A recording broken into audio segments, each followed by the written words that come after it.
প্রিয় দর্শক দেখতে পাচ্ছেন আপনাদের জন্য আরো একটা নিউ ভিডিও নিয়ে আসলাম। তো পিলপিলি গাড়ি একটা ধান লোড করতে যায়, লোড করে আনতে সময় পাল্টি খেয়েছে। দেখতে থাকুন ভিডিওটা, আপনাদের দিকে দেখাই দিচ্ছি।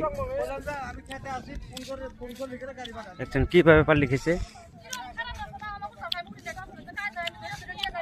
ভাগ্য ভালো মানুষটা বেঁচে গেছে। দেখেন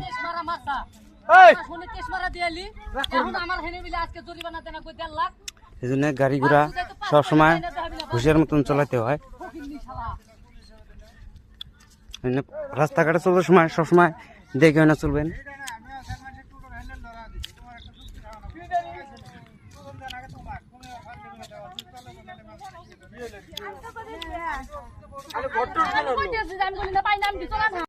তো ফাইনালি গাইস আমরা টোটোটা ধাক্কায় আমাকে সবাই মিলে তুলে দিলাম।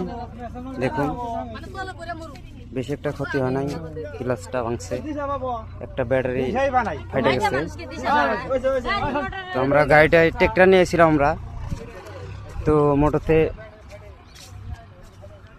যেতে হোক, মানুষ পরের কষ্ট দুঃখ বোঝা লাগে, হেল্প করে দিলাম আমরা সবাই মিলে। যতগুলো মানুষ ছিল সবাই মিলে টাইনে টেনে তুলে দিলাম। ওইটুক ভিডিও আপনার করে দেখাইতে পারি নাই, মানে সাথে আমি ওই করলাম, ক্যামেরা তো ধরতে পারি নাই, সাথে আমি উঠাই দিলাম। তো ভিডিওটা যদি ভালো লাগে থাকে অবশ্যই কমেন্টে জানাবেন, প্লিজ ফলো করে দিবেন। ধন্যবাদ আপনাদেরকে, আপনাদের দিন শুভ হোক।